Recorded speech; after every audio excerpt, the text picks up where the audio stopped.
अंतिम आठवड्यावर प्रस्ताव झाली, आठवड्या प्रस्तावावर चर्चा झाली। यामध्ये सन्माननीय सदस्य ॲडव्होकेट अनिल परब, शशिकांतजी शिंदे, अभिजित वंजारी, अमोल मिटकरी, प्रवीण दरेकर, सचिन आहिर, संजय खोडके, राजेश राठोड, अभ्यंकर आणि कोण सगळे झाले ना, इतर सर्व सदस्यांनी या बाबतीमध्ये सरकारला सूचनाही केल्या। काही यामध्ये प्रश्नही मांडले, समस्याही मांडल्या। या सर्व सदस्यांचं मी मनापासून अभिनंदन करतो। आणि खरं म्हणजे विधान परिषद हे सर्वोच्च सभागृह आहे आणि या ठिकाणी लोकांच्या प्रश्नांवर, समस्यांवर अभ्यासपूर्ण चर्चा होणं हे सगळ्यांनाच अपेक्षित असतं। या महाराष्ट्रातल्या जनतेला देखील अपेक्षित असतं। अधिवेशन मुळात त्यासाठीच होत असतं आणि म्हणून सभागृहातले सदस्य आपल्या समस्यांवर, राज्याच्या समस्यांवर, मतदारांच्या समस्यांवर, इतर विषयांवर काय चर्चा करतात आणि यावर देखील सगळ्यांचंच लक्ष असतं। आणि म्हणून मी सगळ्यात आधी एक आपल्याला शेतकऱ्यांच्या बाबतीत देखील काही सदस्यांनी प्रश्न उपस्थित केले, सभापती महोदय।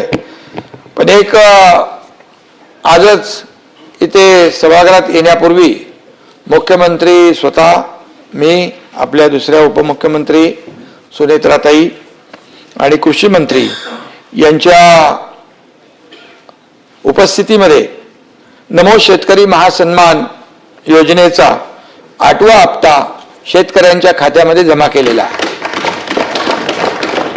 सभापती महोदय, 89,74,000 शेतकरी आणि 1,798 कोटीचा निधी आता शेतकऱ्यांच्या खात्यात थेट जमा झालेला आहे। आज हे एक शेतकऱ्यांसाठी आनंदाची बाब होती म्हणून मी त्याचा उल्लेख केलाय सुरुवातीलाच।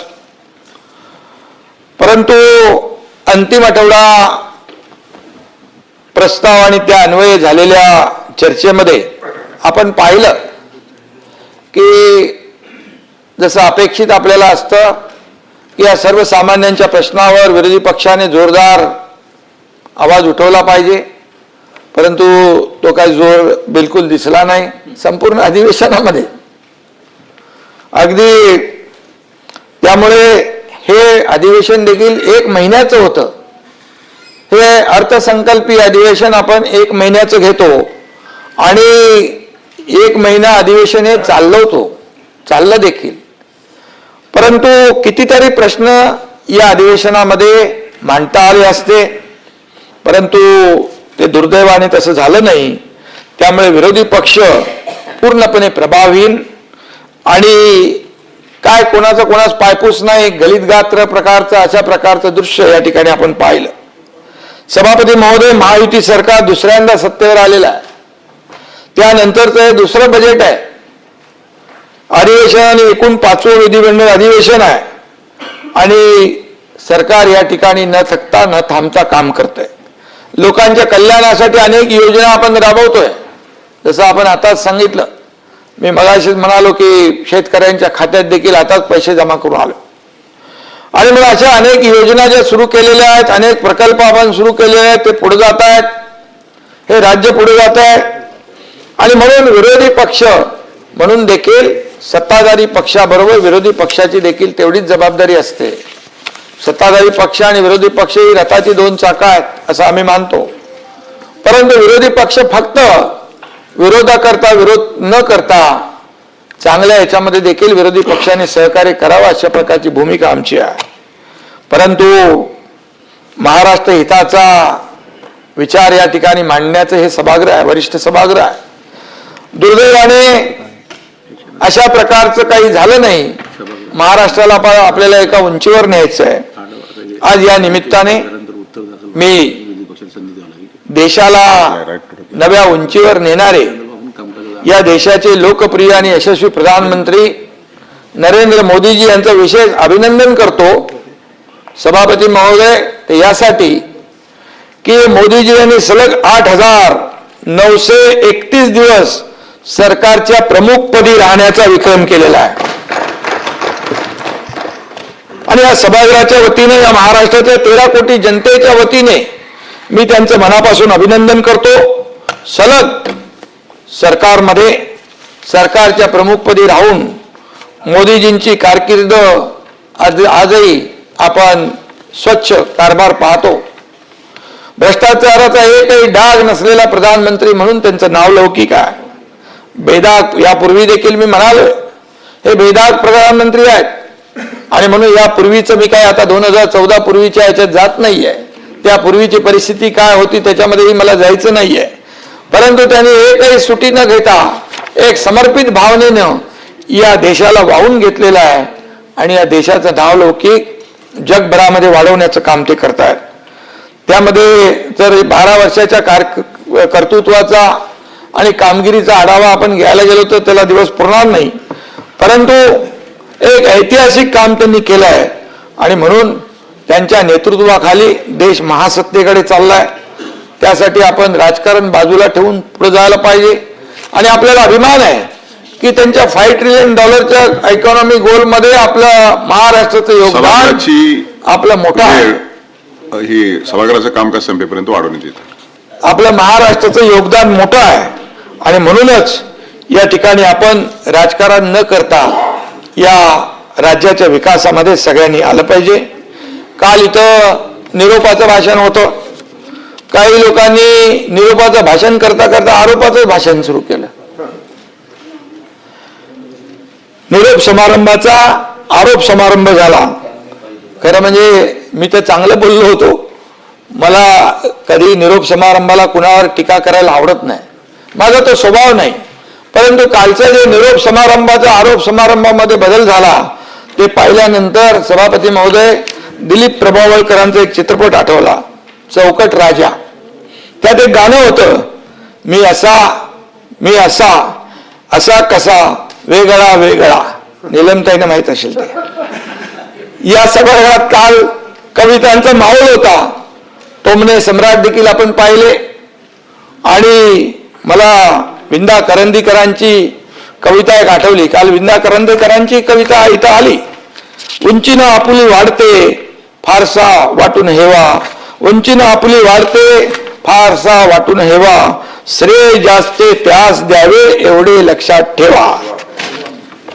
ती पूर्वजांची थोरवी, ती पूर्वजांची थोरवी, त्या पूर्वजांना गौरवी, तीन कामी आपुल्या एवढे लक्षात ठेवा. ही विंदा करंदीकरांची कविता आहे. काही जण काल म्हणाले सभागृहात आलं नाही तरी चालतं पण निरोप समारंभाला यायला पाहिजे. सभापती महोदय, हे म्हणजे असं झालं, भजनाला नाही मात्र भोजनाला मात्र न चुकता यायला पाहिजे. आणि म्हणून सभागृहात 6 वर्ष ड्रॉप आणि आलं तर डायरेक्ट सेंड ऑफ अशा प्रकारची काही परिस्थिती काल पाहिली. करोना संकटापासून शेतकऱ्यांवर आलेली आपत्ती, नैसर्गिक संकट, अतिवृष्टी यासारखे राज्यासमोरील महत्वाचे प्रश्न मांडायला जे सभागृहात नव्हते ते काल फक्त आरोप करायला आले होते. आपण इथं विकासाचं गाणं गायला आलोय, विकासाला पुढे न्यायला आलोय. वैयक्तिक सुखदुःखाचं रडगाणं मांडायचं हे सभागृह नाही आहे. परंतु सार्वजनिक जीवनात असलेल्या सर्वांनी एक गोष्ट लक्षात ठेवली पाहिजे. मी एवढंच सांगतो सभापती महोदय, पैर की मोच और छोटी सोच, पैर की मोच और छोटी सोच हमें आगे बढ़ने नहीं देती. टूटी कलम और औरों से जलन, टूटी कलम और औरों से जलन खुद का भाग्य लिखने नहीं देती. काम का आलस और पैसों का लालच हमें महान बनने नहीं देती. बोलो अभी. दुसऱ्याचा हेवा करून आपल्याला काही मिळू शकत नाही. दुसऱ्याची रेष छोटी करून आपली रेष मोठी होत नाही. त्यासाठी आपली रेष मोठी करावी लागते आणि ती कामाच्या माध्यमातून करावी लागते. हे मी मुद्दाम या ठिकाणी सांगतो. मी हे बोलणार नव्हतो, परंतु सगळ्यांनी चांगल्या भावना मांडल्यानंतर या ठिकाणी जे काही उत्तर आलं त्या उत्तरामुळे या ठिकाणी मी हे बोलतोय. कोविड काळात केलेल्या कामाचं एक पुस्तक काढा. त्याचं डॉक्युमेंटेशन करा अशी विनंती मुख्यमंत्री महोदयांना केली. चांगली मागणी आहे, चांगलं आहे, करायलाच पाहिजे, त्या आठवण आपल्याला राहिलीच पाहिजे. पण त्यात बऱ्याच गोष्टी घ्याव्या लागतील. बॉडी बॅग मधला घोटाळा, खिचडी मधला घोटाळा, रेमडेसिवीर मधला घोटाळा, त्याचबरोबर कोविड सेंटर मधला घोटाळा, ऑक्सिजन प्लांटचे पैसे कुणी खाल्ले त्याचा घोटाळा, हे सगळं आलं पाहिजे. त्यामध्ये हे घ्यावंच लागेल. कोविडच्या त्या काळात काय काय झालं त्याचं मी सुद्धा साक्षीदार आहे. मी नगर विकास मंत्री होतो. कोविड सेंटर किती आणि कशी उभी केली ते मला माहित आहे. कुठल्या प्रकारे कशा पद्धतीने दिवस रात्र मेहनत करून या ठिकाणी कोविड सेंटर पहिला आम्ही बीकेसी मध्ये उभं केलं, मला आठवत आहे. या संपूर्ण महाराष्ट्रामध्ये कोविड सेंटर उभी केली आणि त्यावेळेस देखील आम्ही रस्त्यावर फिरत होतो, पीपी किट घालून हॉस्पिटलमध्ये जात होतो. हे देखील या महाराष्ट्रातल्या जनतेने पाहिलेलं आहे. पण कोविडच्या काळात काय काय झालं आपण पाहिलं. एकीकडे लोक मरत होते, दुसरीकडे लोक पैसे करत होते, सगळीकडे सामसूम असताना काही जण लूटमार करत होते. सभापती महोदय, मी बोलणार नव्हतो, परंतु मला बोलायला लागतंय. आज मला कविवर वसंत बापट यांच्या 4 ओळी आठवतात. आई गेली शेजारी, बाबा गेले बाजारी, आजी आता आजारी, सामसूम झाली आता चढूया हल्ला, मोठ्या मोठ्या डब्यावर मारू डल्ला. मुख्यमंत्री महोदयांना माझी विनंती आहे, कोविडच्या काळात कोणी आणि कशावर डल्ला मारला त्याचा हिशोब या डॉक्युमेंटरीमध्ये आला पाहिजे. एवढंच माझी माफक अपेक्षा आहे. आता त्यामध्ये बुक काढायचं, कसं बुक काढायचं? फेसबुकवाल्यांचं बुक कसं निघणार? कसं निघणार? पुस्तक छापल्यानंतर टीका होईल, आमचा फोटो छापला नाही. अरे पण जे घरातून बाहेर पडले नाही त्यांचा फोटो येणार कसा? हे देखील आपण पाहिलं पाहिजे. आणि म्हणून काल सभागृहात विंदांच्या कविता सादर केल्या. मला वाटलं तुम्ही आक्षेप घेईल, कविता चोरल्या म्हणून. काही लोक नेहमी सांगतात माझं हे चोरलं ते चोरलं. निलमताईंनी तसा आक्षेप घेतला नाही, कारण त्या कद्रुवृत्तीच्या नाहीये. आणि म्हणून विंदांची एकच कविता आम्ही जीवापाड जपली, ती म्हणजे देणाऱ्याने देत जावं, घेणाऱ्याने घेत जावं, घेता घेता देणाऱ्याचे हात घ्यावे. आणि म्हणून सभापती महोदय, आम्ही देणारे आहोत, आम्ही घेणारे नाही आहोत. या साऱ्या महाराष्ट्राने पाहिलंय की आम्ही आतापर्यंत देत आलो. या महाराष्ट्राच्या मला काय मिळालं यापेक्षा महाराष्ट्रातल्या जनतेला काय मिळालं हे पाहणारे आम्ही लोक आहोत. आणि म्हणून खुर्चीचा मोह आम्हाला नाही. आमचा अजेंडा फक्त आणि फक्त या राज्याचा विकास, या राज्यातल्या सर्वसामान्य लोकांच्या जीवनामध्ये बदल घडला पाहिजे. या राज्यातल्या सर्वसामान्य लोकांना, शेतकरी असतील, कष्टकरी असतील, लाडक्या बहिणी असतील, लाडके भाऊ असतील, यांच्या जीवनामध्ये बदल घडला पाहिजे, ही आमची भूमिका आहे. आणि म्हणून आमचा अजेंडा स्वच्छ आहे. 2.5 वर्षाचा मुख्यमंत्री पदाचा काळ देखील आपण पाहिला. त्यानंतर आता देवेंद्रजीचा 1-1.5 वर्षाचा काळ देखील पाहतोय. महाराष्ट्र आता विकास आता लांबणार नाही, महाराष्ट्र आता थांबणार नाही. ही भूमिका आम्ही देवेंद्रजी, आम्ही आणि अजितदादांनी घेतली. दुर्दैवाने अजितदादा आज नाही आहे. आणि म्हणून काही लोकांनी साताऱ्याच्या मुद्द्यावरून विरोधकांनी उचकवण्याचा प्रयत्न केला. सभापती महोदयांनी त्यावर आता रुलिंग दिलेलं आहे. परंतु आम्ही आमची भांडणं जी आहेत ती सोडवण्याला आम्ही समर्थ आहोत. परंतु मी एवढंच सांगतो की निवडणुकांमध्ये कोणी कुणाच्या कानफटात मारली, या महाराष्ट्रातल्या जनतेने धडा शिकवला. या महाराष्ट्रातल्या जनतेने जे म्हणत होते न्यायालयात, जनतेच्या न्यायालयात जाऊ, जनतेच्या न्यायालयात, जनतेने दाखवून दिलं, तुमची जागा दाखवली. आणि म्हणून यामध्ये जे काय घडलेलं आहे, जे काय घटना झालेली आहे 2 मंत्र्यांच्या बाबतीत, आमदार खासदारांच्या बाबतीमध्ये, मुख्यमंत्री त्याच्यावर जरूर कारवाई करतील याचा विश्वास आम्हाला आहे. आणि म्हणून काही लोकांनी वाघ आणि वाघाच्या शेपटीचा उल्लेख केला. मी बोलणार नव्हतो, पण एक नोटीस आल्यानंतर कशी कुणाची त्रेधा तिरपीट उडते हे पाहिलंय आम्ही. कोण कोणाच्या पायावर लोटांगण घालतो हे आम्ही पाहिलंय. मला हे सांगायची वेळ येऊन देऊ नका. आणि या ठिकाणी मी एवढंच सांगेन की अपनी ही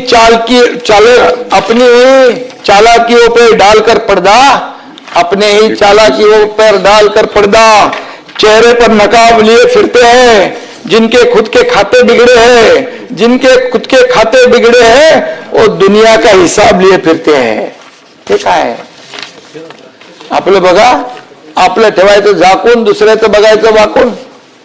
आत्मपरीक्षण करा, आत्मचिंतन करा. आणि त्यावेळेस काय, काल बरेच लोक काय काय म्हणाले, चॅलेंजची भाषा दिली, काय काय म्हणाले, मी ऐकत होतो बाहेरून. आणि त्यावेळी देखील सभापती महोदय, वरळीत येऊन दाखवा, वरळीतूनच तुम्हाला जायचंय, हे चॅलेंज आम्हाला दिलं होतं. सभापती महोदय, आमची प्रेत येतील, लाखो लोक येतील, तुमची प्रेत येतील, तो रक्ताचे सडे पडतील, या असल्या धमक्या दिल्या होत्या. पोस्टमार्टम करू, अमक करू, तमक करू. आमच्या महिला आमदारांना देखील सोडलं नव्हतं. काल ज्या पद्धतीने भाषा इथं झाली त्याबद्दल मी बोलतोय. सभापती महोदय, हा एकनाथ शिंदे एअरपोर्टला एकटा आला, बाजूला हेलिकॉप्टर होतं, मला पोलीस सांगत होते हेलिकॉप्टरने आपल्याला जायचंय. मी हेलिकॉप्टर मध्ये नाही बसलो, माझ्या गाडीत बसलो. होता माझ्या हो परब साहेब, तिकडून मी एकटा आलो आणि तो इकडे जॉईन झाला. आणि माझ्या गाडीत मी बसलो, हेलिकॉप्टर बाजूला सारून वरळीतूनच गेलो. वरळी 2 ठिकाणी थांबलो. पण त्यामुळे त्यावेळी कुठे होते चॅलेंज देणारे, माझा सवाल आहे. आणि मग आम्हाला धमक्या देण्याच्या फंदामध्ये पडू नका. आम्ही करतो ते उघडपणे करतो. त्याला देखील काय म्हणतो, त्याला वाघाचं काळीज लागतं, ते आम्ही दाखवलंय. आणि म्हणून मी त्याच्यावर जास्त काय बोलत नाही. आणि म्हणून आमच्यामध्ये ताकद आहे, जी काय आहे ती सर्वसामान्य लोकांना मदत करण्याची. आमची ताकद दुसऱ्यावर आरोप करण्यासाठी, दुसऱ्याचं वाईट करण्यासाठी आम्ही वापरत नाही, तर या सर्वसामान्य लोकांना न्याय देण्यासाठी वापरतो. सोन्याचा तोंडात चमचा घेऊन जन्माला आलो नसलो तरी मी अनेक वेळा सांगितलंय, आंदोलन करून जनतेसाठी पोलिसांच्या लाट्याकाट्या खाऊन या आयुष्यामध्ये चढ उतार बघून या ठिकाणी आम्ही आलेलो आहे. आणि म्हणून मी आपल्याला इतर लोकांची घरं बुडवून, इतर लोकांचं नुकसान करून या ठिकाणी आम्ही आलेलो नाही, लोकांना मदत करून इथं आलो. आणि म्हणून घरादारावर तुळशी पत्र ठेवून रात्रंदिवस मेहनत करून, रक्ताचं पाणी करून या ठिकाणी आलेलो आहे. आणि म्हणून याचा आम्हाला अभिमान आहे, याचं समाधान देखील आहे, याचा आनंदही आहे की आम्ही लोकांच्या जीवनामध्ये बदल घडवू शकलो, शेतकऱ्यांना मदत करू शकलो, लाडक्या बहिणींची योजना सुरू करू शकलो, लेक लाडकी लखपती योजना सुरू करू शकलो, मुलींचं उच्च शिक्षण मोफत करू शकलो. कितीतरी योजना आम्ही आणल्या, याचा आनंद आणि समाधान आहे. पण 4 वर्ष झाली तरी सुद्धा या धक्क्यातून विरोधक सावरायला तयार नाही, ही वस्तुस्थिती मान्य करायला तयार नाहीत. किती वर्ष तीच जळजळ, किती वर्ष तीच मळमळ राहणार. मला कल्पना आहे, महाराष्ट्रात गेल्या न शोभणारा प्रकार या गेल्या आठवड्यामध्ये नाशिकला घडलाय, संतापजनक आहे. त्यावर देखील काही सदस्यांनी आपली मतं मांडलेली आहेत. घटना तळपायाची आग मस्तकात नेणारी आहे, अतिशय दुर्दैवी आहे, माणुसकीला काळीमा फासणारी आहे. आणि म्हणून महाराष्ट्र छत्रपती शिवरायांचा आहे, महाराष्ट्र शाहू फुले बाबासाहेब आंबेडकरांचा आहे. पण काही विकृत मनोवृत्तीचे लोक या वारशाला बट्टा लावण्याचं काम करतात. सभापती महोदय, त्यांच्या नांग्या ठेचल्याच पाहिजे. मुख्यमंत्री महोदयाने देखील त्या बाबतीमध्ये काल सविस्तर निवेदन केलेलं आहे. आणि म्हणून यांच्या नांग्या ठेचल्या पाहिजेत, यामध्ये राजकारण करता कामा नये आणि त्यांच्या नांग्या ठेचल्याच जातील. अशा प्रकारच्या कुठल्याही भोंदू बाबाला कुठल्याही प्रकारचा कोणी सोडणार नाही, अशा प्रकारचं काम हे सरकार करेल. आपण सगळे लोकप्रतिनिधी आहेत, तुम्ही विरोधी बाकावर आहात, आम्ही सत्ताधारी बाकावर आहात, पण आपल्यात राजकीय मतभेद असतील पण महाराष्ट्राच्या नावाला काळीमा लागणार नाही, राज्याची मान शर्मेने खाली जाणार नाही, याचा आपण सगळ्यांनी विचार केला पाहिजे. सगळ्यांची जबाबदारी आहे. एकमेकांवर चिखलफेक करण्यापेक्षा खरा सारख्या राक्षसी आणि नीच वृत्तीला ठेचलं पाहिजे, अशी भूमिका आमची आहे. अशा वृत्तींचा समूळ नायनाट करणं ही सरकारची भूमिका आहे. आणि म्हणून या ठिकाणी सगळ्यांनी या राजकारण न करता या सामोरं गेलं पाहिजे. अशोक खराच्या मुसक्या कशा आवडले मुख्यमंत्री महोदयांनी मगाशी म्हटलं, मी खालच्या सभागृहात सांगितलं, आपण सगळे लोकप्रतिनिधी आहोत, दिवसातून शेकडो लोक भेटतात आपल्याला, शेकडो लोक येतात, उद्घाटनाला जातो, लोकार्पणाला आपण जातो, लग्न मैताला जातो, अशा ठिकाणी लोक अनेक भेटतात. मंदिरात जातो, धार्मिक स्थळांना भेटतो, आपण उघडपणे जातो, लपून चपूट करत नाही. आणि या ठिकाणी असणाऱ्या लोकांच्या गुन्हेगारी प्रवृत्तीविषयी आपल्याला काही माहिती असतं असं नाही आहे. उद्या तीच व्यक्ती गुन्हा करते, मग त्याच्यावर असलेले लोकप्रतिनिधींचे फोटो व्हायरल होतात. हे झाले, पण याचा अर्थ लगेच त्याच्याशी त्याचा संबंध आहे असं मानण्याचं कारण नाही. मिलिंद नार्वेकर इथं बसले, त्यांचाही फोटो झळकलाय. आणि म्हणून त्यांचा फोटो असणं म्हणजे त्यांच्याशी काही संबंध असणं असं जोडता येणार नाही. आणि म्हणून तसं मिलिंद नार्वेकर चांगला माणूस आहे.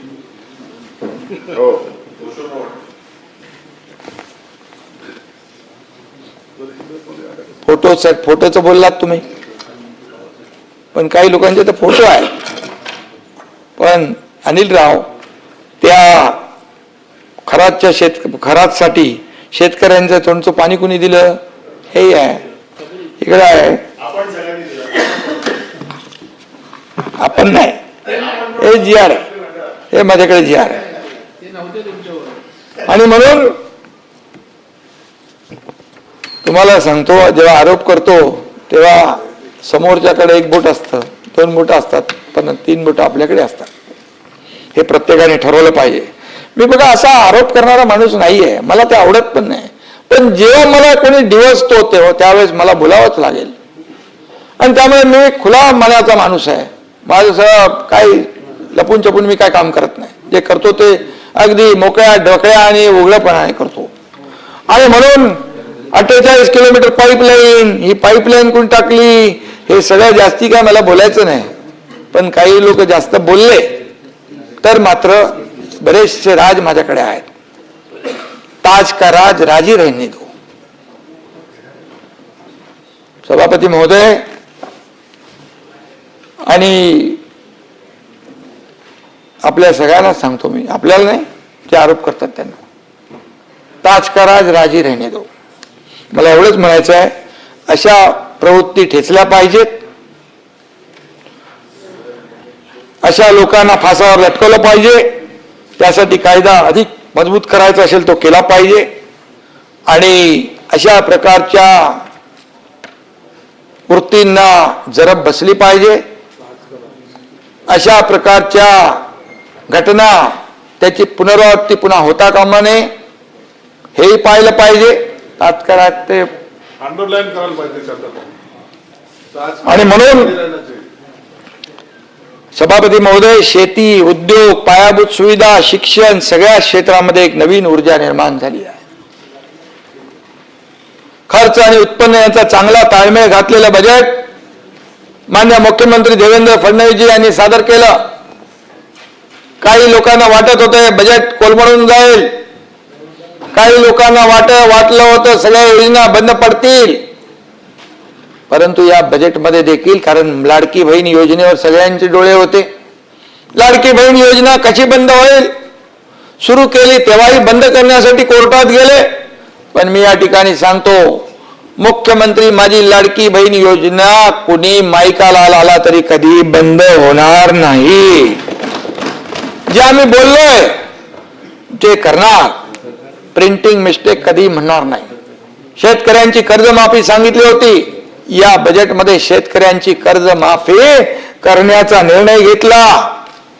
पुण्यश्लोक अहिल्यादेवी होळकर यांच्या नावाने शेतकरी कर्जमाफी योजना सभापती महोदय जाहीर केली.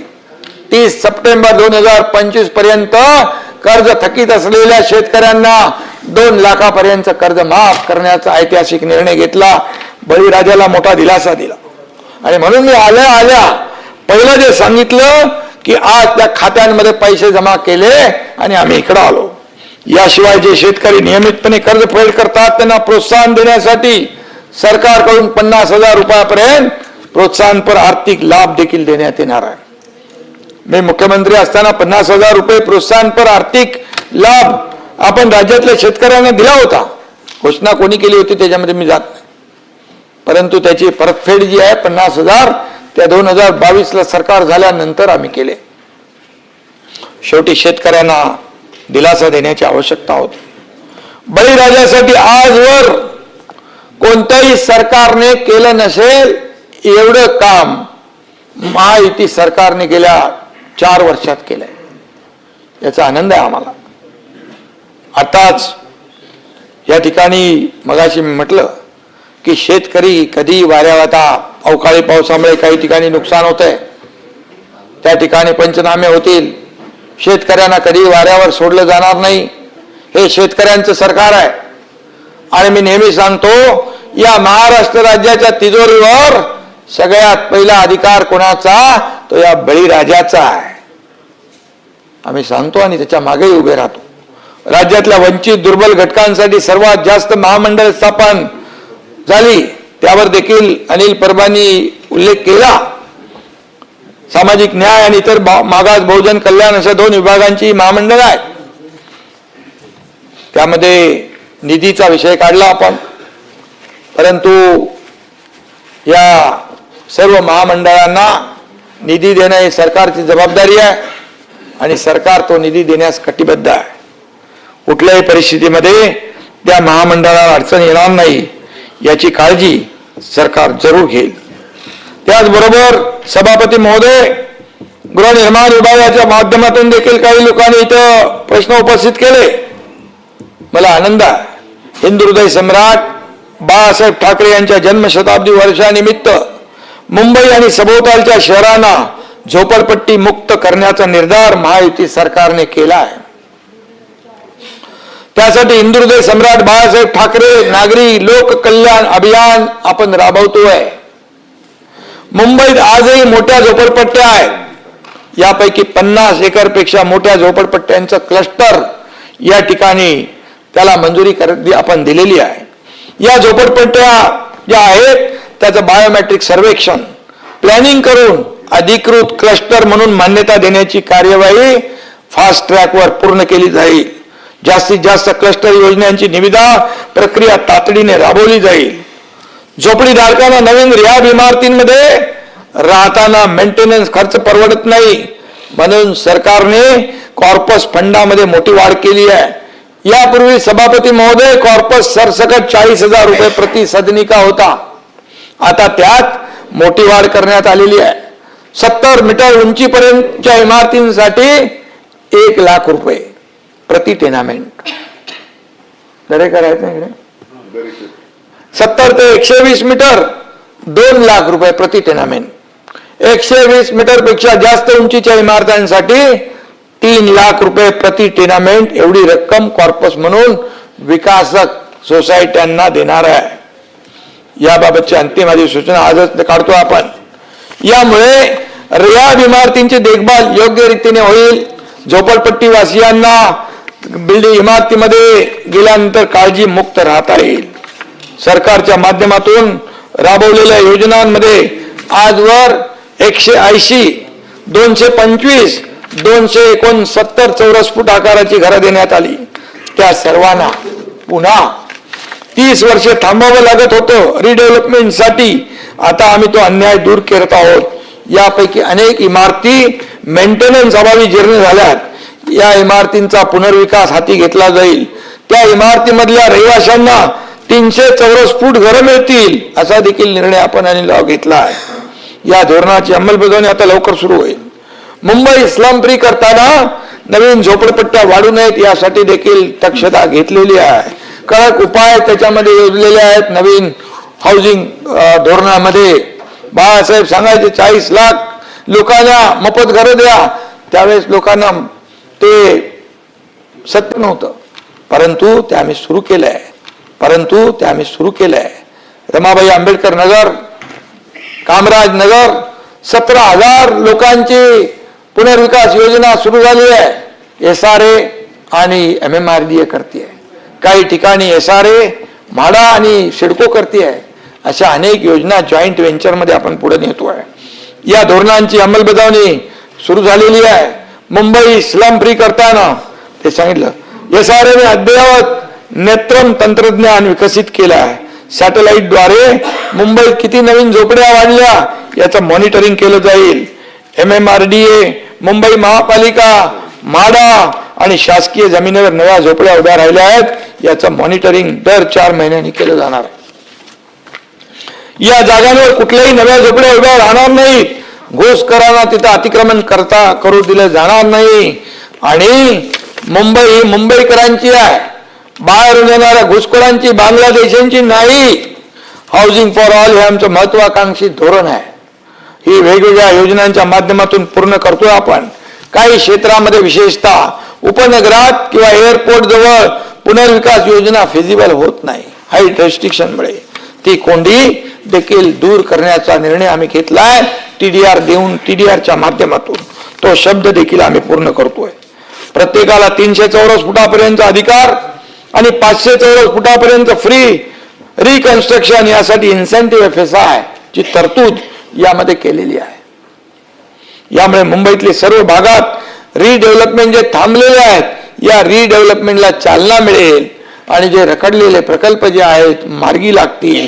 जे कल्याण, डोंबिवली, अंबरनाथ, बदलापूर, इकडे वसई, विरार, वांगणी, नाळा, सोपारापर्यंत गेलेले लोक हे मुंबईकर बाहेर केलेले पुन्हा मुंबईत आणण्यासाठी हे प्रकल्प आम्ही करतोय. आणि म्हणून बाळासाहेबांच्या स्वप्नातली झोपडपट्टी मुक्त मुंबई आता केवळ स्वप्न राहणार नाही, ती वास्तवात आणण्याचा प्रयत्न आम्ही करतोय. आणि म्हणून या अभियानामुळे लाखो झोपडपट्टीवासियांना हक्काचं मोठं सुसज्ज देखभाल योग्य घर मिळेल. मुंबई अधिक सुंदर, स्वच्छ आणि सर्वसमावेशक होईल. आणि म्हणून मी आपल्याला एवढंच सांगतो की आता इथं प्रवीण दरेकरांचा पण आहे ना आपला कुठला तो स्वयं पुनर्विकास, यामध्ये देखील स्वयं पुनर्विकासाच्या माध्यमातून छोट्या छोट्या ज्या इमारती आहेत त्यांचा देखील ते नगर विकासाचे काही निर्णय आपल्याला शिथिल करायचे आहेत, काही बदल करायचे आहेत, ते देखील आपण या ठिकाणी करू. घोषणा नुसत्या आम्ही करत नाही.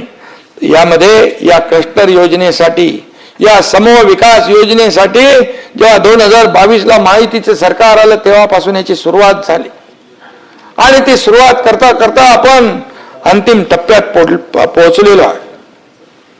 त्याचबरोबर महामंडळांच्या बद्दल मी मगाशी बोललेलो आहे.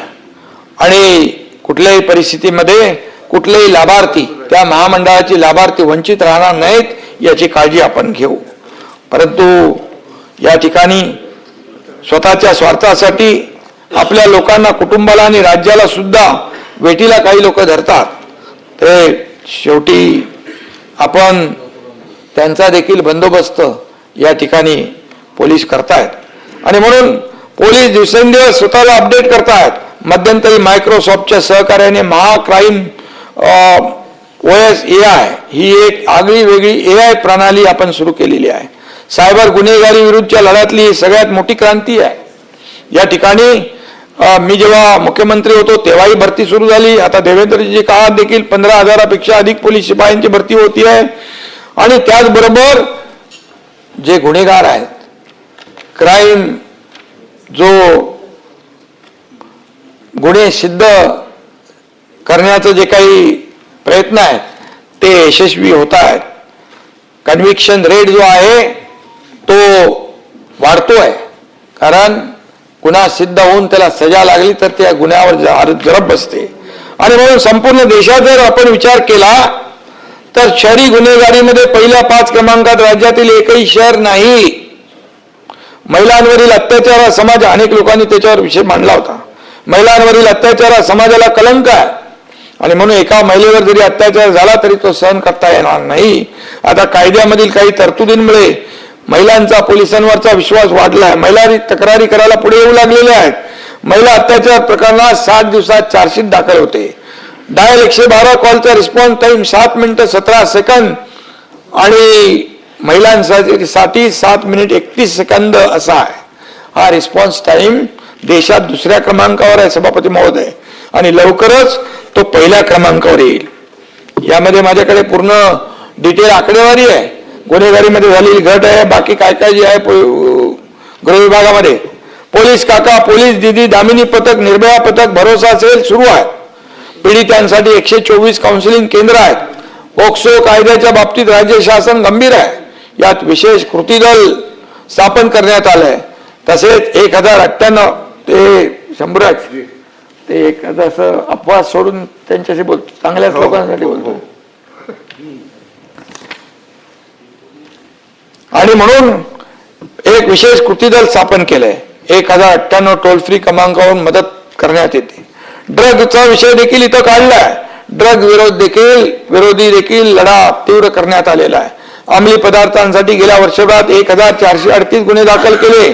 1651 जणांना अटक केली. एमडी ड्रग संदर्भात 737 गुन्हे दाखल केले. 1289 आरोपींना अटक झाली. आणि मगाशी आपण बघितलं कुठून आणले, बाहेरून, परदेशातून 4 आणलेली आहे. परदेशातून देखील पळालेले 4 आरोपी सौदी अरब, दुबई इथून अटक करण्यात आलेली आहे. त्यामुळे या सर्व गुन्हेगारांना जरब बसवण्यासाठी सरकार काम करत आहे. राज्यातला नक्षलवाद समूळ नष्ट करण्याकडे देखील वाटचाल सुरू आहे. मी या ठिकाणी सांगू इच्छितो, या देशाचे गृहमंत्री अमित शहा साहेबांनी देखील नक्षलवाद मुक्त भारत हे अभियान सुरू केलेलं आहे. आणि आपण पाहिलं की गेल्या वर्षी 128 माओवाद्यांनी आत्मसमर्पण केलं. 10 नक्षलवादी मारले गेले. संपूर्ण देशभरातले, आपले गडचिरोली तर कायम बहुतेक संपले. गडचिरोलीमध्ये तर आता उद्योग सुरू झाले. तिथं लोकांच्या आता हजारो लोकांना काम मिळू लागलं. तिथं स्टील हब होतोय. त्या ठिकाणचं इन्फ्रास्ट्रक्चर, शाळा, हॉस्पिटल सगळं सुरू आहे. आणि त्यामुळे मायनिंग वाढते आहे. आणि तिथला जो काही नक्षलवाद चळवळीकडे झुकलेला तरुण पूर्णपणे या ठिकाणी त्याच्या हाताला काम मिळतं म्हणून तो पूर्णपणे वळलेला आहे. आणि म्हणून हे जे काय नक्षलग्रस्त ओळख असलेले जिल्हे लवकरच सभापती महोदय विकासासाठी ओळखले जातील अशा रीतीने तिथं गुंतवणूक होती आहे. नक्षलमुक्त भारत हे अभियान जे कणकर गृहमंत्री अमित शहा साहेब राबवत आहेत त्यांना यश मिळतंय. आणि म्हणून सभापती महोदय, राज्याच्या विविध शहरांमध्ये सीसीटीव्हीच्या बाबतीमध्ये काही लोकांनी विचारलं, तिकडे प्रकल्प आपण राबवतोय. पोलीस ठाण्यांमध्ये सीसीटीव्ही बसवले आहेत. 1089 पोलीस ठाण्यामध्ये 12,000पेक्षा जास्त कॅमेरे लावले आहेत. आज संपूर्ण राज्यात खासगी आणि सरकारी सीसीटीव्हीची संख्या 6,28,787 आहे. पोलीस तातडीने ऍक्शन घेतात, पण संबंधित गुन्हेगारांवर दोष सिद्ध करण्यात थोडे कमी पडतात. यावर नेहमी चर्चा पडत होते. पण आता या ठिकाणी खात्रीपूर्वक सांगू इच्छितो की गेल्या काही वर्षामध्ये शासनाने जे प्रयत्न केलेले आहेत त्यामुळे कन्व्हिक्शन रेट दरवर्षी वाढतो आहे. आणि म्हणून कन्व्हिक्शन रेट वाढावा म्हणून त्यासाठी सरकार प्रयत्न करते आहे. बदल्या बढत्या यामध्ये भ्रष्टाचार झाल्याचे मुद्दे मगाशी मांडले. राज्यात गेल्या वर्षी लाचलुचपतीचे 682 गुन्हे दाखल झाले. त्यात 1000 जणांविरुद्ध कारवाई करण्यात आली. गेल्या 2 वर्षात 1304 सरकारी अधिकारी कर्मचाऱ्यांना निलंबित केले आहे. 6 जणांची बडतर्फी केली आहे. लाचखोर अधिकारी कर्मचाऱ्यांविरुद्ध तक्रार करण्यासाठी 1064 हेल्पलाईन आणि व्हॉट्सअप नंबर जाहीर करण्यात आलेले आहेत. याशिवाय मोठ्या प्रमाणावर नागरिकांमध्ये जागृती करण्यात येते. विरोधी पक्ष जरी राज्याच्या विकासावर काही बोलत नाहीत, पण बिनबुडाच्या आरोपांनी टोमणे मारण्यात धन्यता मानतात. हे दुर्दैव आहे. आणि म्हणून महायुती सरकार आपलं काम करते आहे. 4 वर्षापूर्वी महाराष्ट्राचे जे विकास पर्व सुरू झाले ते यापुढे देखील सभापती महोदय कायम चालू राहणार आहे. आणि म्हणून महायुती सरकारचं, त्याचबरोबर मगाशी अनिल परबांनी एक मुद्दा मांडला होता, भरत कळसकर या बाबतीमध्ये मी माहिती घेतली ताबडतोब. भरत कळसकर हे प्रादेशिक परिवहन अधिकारी, परिवहन उपायुक्त निम्न श्रेणी या संवर्गातील क्रमांक 1 वर आहेत, ते खुल्या प्रवर्गात. आणि म्हणून सहपरिवहन आयुक्त या संवर्गात एकूण 4 रिक्त पदे उपलब्ध होती. ज्येष्ठतेनुसार परिवहन खात्याने त्यांना प्रमोशन नाही केलं. जीएडीकडे त्यांच्या ज्या तक्रारी तुम्ही मागच्या अधिवेशनात केल्या होत्या त्या सर्व तक्रारी जीएडीकडे पाठवल्या, संबंधित विभागाकडे पाठवल्या. आणि त्यामध्ये 332 लोकांचं जे प्रमोशन झालं होतं त्या 332 लोकांनी स्वतः सांगितलं की आम्ही जे आमच्या सेवांचं पत्र जे दिलं होतं, पैसे घेतले ते पत्र बनावट होतं.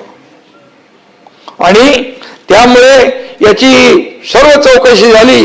जीएडीने LNGD कडे फाईल पाठवली आणि त्याचं प्रमोशन रोखता येणार नाही अशा प्रकारचा ओपिनियन जे आहे LNGDने दिलं आणि त्यानंतर त्याला प्रमोशन मिळालेलं आहे. या उपर तुमच्याकडे त्याच्याबद्दल काही अधिकची माहिती असेल तर ती द्या.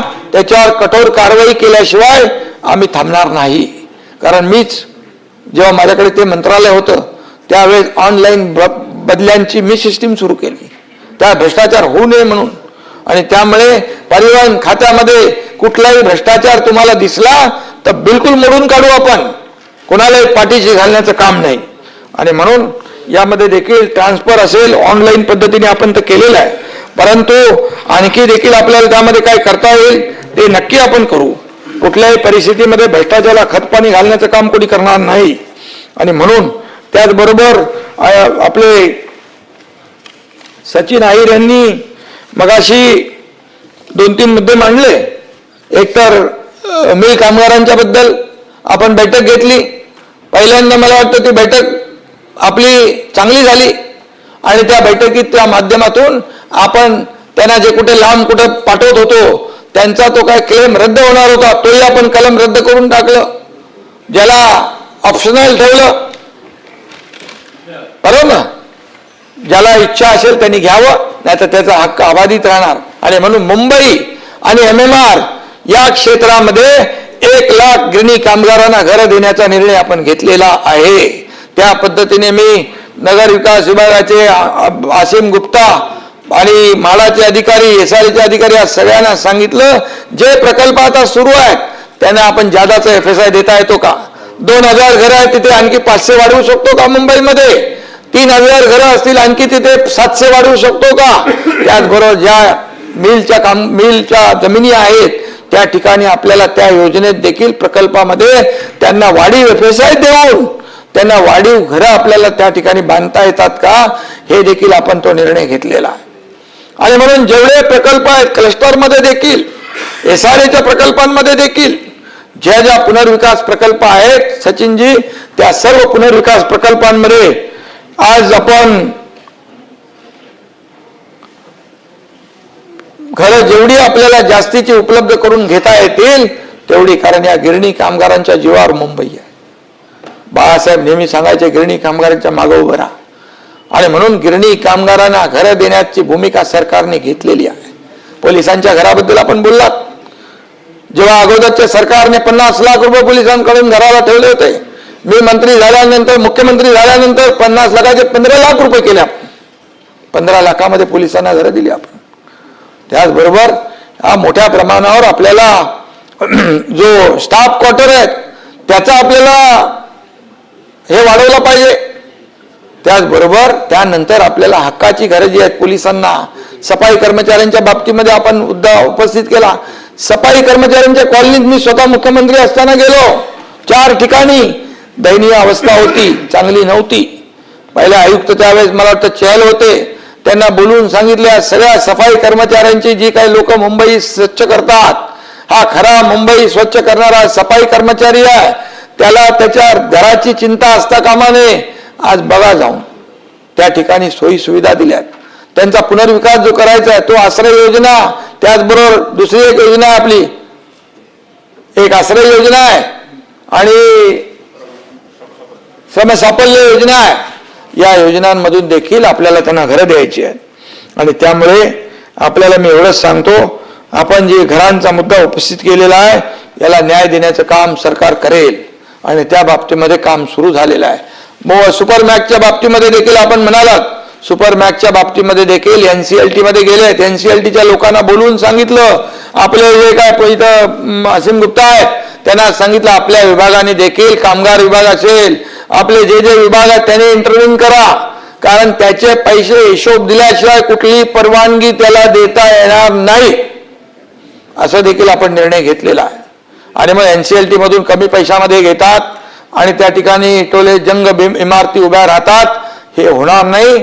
आणि म्हणून जोपर्यंत कामगारांचे पैसे दिले जात नाहीत तोपर्यंत त्या ठिकाणी कुठल्याही प्रकारची परवानगी दिली जाऊ नये, अशा प्रकारचे स्पष्ट निर्देश दिलेले आहेत. शिवच्या बाबतीमध्ये आपण सांगितलंय, उरणचं या बाबतीत देखील तात्काळ कारवाई करू आपण. आणि बाकी तर मी इतर जे काही मुद्दे मांडलेले आहेत त्या बाबतीत बोललोय. काही राहिलं असेल त्यांच्या सर्व निवेदनाची, त्यांच्या सूचनाची या ठिकाणी नोंद पूर्णपणे घेतलेली आहे. अनिल परब साहेबांचं तर माझ्याकडे 3 पानी उत्तर तयार आहे आणि त्यामुळे तुमच्या सर्व नोंदी ज्या आहेत, तुमच्या सूचना आहेत त्याची दखल घेतलेली आहे. तुम्हाला एक बैठक देखील मी सांगितलं होतं आज लावा, परंतु आज सगळं गडबड झाली याच्यामध्ये. पण BDD, चाळी, चाळ आणि यांचे जे काही विषय आहेत या संदर्भामध्ये तात्काळ आपण बैठक लावू. त्या बैठकीमध्ये जे जे काय सर्व अधिकाऱ्यांना सोबत घेऊन पुन्हा काय असायला बैठक ती लावतोच आपण. तुमचं मी स्वतः नाव घेतलं ना. आणि त्यामुळे या सर्व ज्या काही आजच्या सूचना आहेत या सूचनांचा नक्कीच आम्ही विचार करू. आणि मी सभापती महोदय एवढंच सांगतो की जाता जाता एक अधिवेशन जे आहे हे अधिवेशन सर्वसामान्य राज्यातल्या लोकांना न्याय देण्यासाठी असतं आणि म्हणून याचा पूर्णपणे या वरिष्ठ सभागृहाचा या अधिवेशन काळामध्ये सगळ्यांनी या राज्यातल्या जनतेसाठी आपण वापर केला पाहिजे. जनतेला न्याय मिळवून देण्यासाठी या ठिकाणी मुद्दे उपस्थित केले पाहिजेत अशी भूमिका सरकारची आहे. आणि 1 महिना आपलं अधिवेशन चाललेलं आहे. सरकार प्रत्येक तुमच्या प्रश्नाला उत्तर द्यायला बांधील आहे, उत्तर द्यायला तयार आहे. फक्त आपण या पद्धतीने त्या ठिकाणी लोकांचे प्रश्न मांडले पाहिजे आणि एवढंच माझी आपल्याकडून अपेक्षा आहे.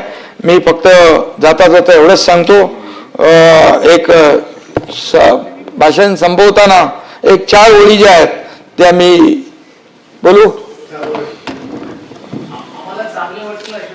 चांगलं तुम्हाला तर मी काय शिव्या द्यायचं काम करत नाही. मनातले बोलणार आहे ते, तुमच्या मनातले बोलतील. वरलेले येऊन दाखवा बोलले मग मी काय करू. आणि मी काय कोणाला वैयक्तिक बोललेलो नाही.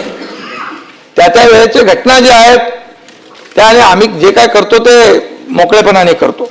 आणि म्हणून जाता जाता एवढंच सांगतो, रास्ते भी हमारे होंगे, मंजिल भी पाएंगे. रास्ते भी हमारे होंगे, मंजिल भी पाएंगे. सर उठाकर हर इम्तिहान से लड़ेंगे. सर झुकाकर नहीं, सर उठाकर हर इम्तिहान से लड़ेंगे. डर के भाग जाना हमारी फितरत नहीं, डर के भाग जाना हमारी फितरत नहीं. वादा करते हैं महाराष्ट्र को सबसे आगे बढ़ाएंगे. ये अच्छा है ना, महाराष्ट्र को आगे बढ़ाना है. आणि म्हणून तुम्ही सगळ्यांनी एक आपला निर्धार करा की महाराष्ट्राला पुढे घेऊन जाऊ. देशाच्या विकासामध्ये आपलं महाराष्ट्राचं योगदान सगळ्यात नंबर 1चं असलं पाहिजे, ही भूमिका आपली असली पाहिजे. आणि म्हणून मी सभापती महोदय सर्व सदस्यांना मनापासून धन्यवाद देतो, सर्व सदस्यांचं अभिनंदन करतो. काही थोडंसं कटू बोललो असलो पण मी बोलण्याचा माझा स्वभाव नाही. जेव्हा समोरून बोलतात तेव्हा त्याला उत्तर दिलं पाहिजे, नाही तर इकडे सगळं रेकॉर्ड तसंच राहील. आणि म्हणून मी बोलण्याचा प्रयत्न केलेला आहे. आणि म्हणून मी सगळ्यांना पुन्हा एकदा मनापासून या ठिकाणी धन्यवाद देतो आणि थांबतो. जय हिंद, जय महाराष्ट्र.